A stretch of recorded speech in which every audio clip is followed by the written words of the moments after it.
আচ্ছা, তুমি যে ভাত খাবে না, তোমার এটা তো দোষ কার? দোষ কারো না, আমি বড় বছর সংসার করছি, আমি ভাত আর খাবো না। ভাই, আপনার মেয়ে যে ভাত খাবে না, এটা কি আপনার মতামতটা কি? মেয়ে যে হয়তো ভাত খাবি লাগো, আপনারা বলছেন যখন একটা সমাধান করে দেন। আচ্ছা ভাই, তাহলে আমরা একটা সমাধান করে দিচ্ছি। কি করবে?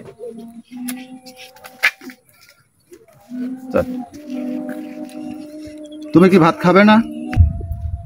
না, আমি ভাত খাবো না। না, আমি বউটো আমি ছেড়ে না। মেয়ে যে হয়তো ভাত খাবি লাগো, তাহলে যৌতুক বিষয় একটা কথা আছে, সেই জিনিসটা আপনারা সমাধান করে দেন। আমি যে যৌতুক দিছি, তাহলে কত কি দিছেন? 2 লাখ টাকা। তাহলে 2 লাখ টাকা যেটা আমরা করে দেবো, আপনি মানবেন কি? হ্যাঁ, আপনারা বলছেন যখন মানা লাগবে তো। আচ্ছা, ঠিক আছে। তোমার ছেলে মেয়ে কয়টা? আমার 2টা ছেলে, একটা পেটে। ওই যে মেয়ের গার্জিয়ান যে বললো যে 2 লাখ টাকা যৌতুক দিছে, তাহলে একটা ভাগ ফেলাতো। আর 2 খাওয়া লেখ হলো 80,000 ফিরে। 80,000 ফিরে?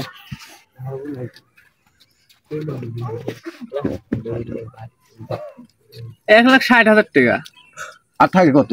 থাকে আর 40-40-এর মধ্যে সিজার করে এখনকার তো যে যুগ হয়েছে, হ্যাঁ হ্যাঁ, বাচ্চা পেটে না আসতে সিজার করতে লেগে হয়। এই সিজার করার জন্য 30 বাদ দে। তাহলে 30 বাদ দিলে থাকে আর 10। এই 10-এর মধ্যে হলো, এই 10 হলো ওই যে সিজার করার পর তো দুধ খাওয়াতে পারবি না। হ্যাঁ, এই দুধ কিনে খাওয়ানোর জন্য 10,000 টাকা বাদ দে। 10,000 বাদ দিলে আর থাকেই না। থাকেই না। না, তাহলে তুমি তো সংসার করছো 12 বছর, এখন যেটা করিয়ে দিচ্ছ ওটা মানিয়ে চাও। এই 3 মাসের খরপোশের ইয়ে লেখ, প্রতিদিন হলো 3 মাস 13 দিন 1,000 করে প্রতিদিন। কয় টাকা হয়? 1,000 টাকা করে। 1,000 টাকা 1,03,000। 1,03,000। হ্যাঁ, তাহলে 1,03,000। ভাই, আপনি কি মেয়ের তো গার্জেন?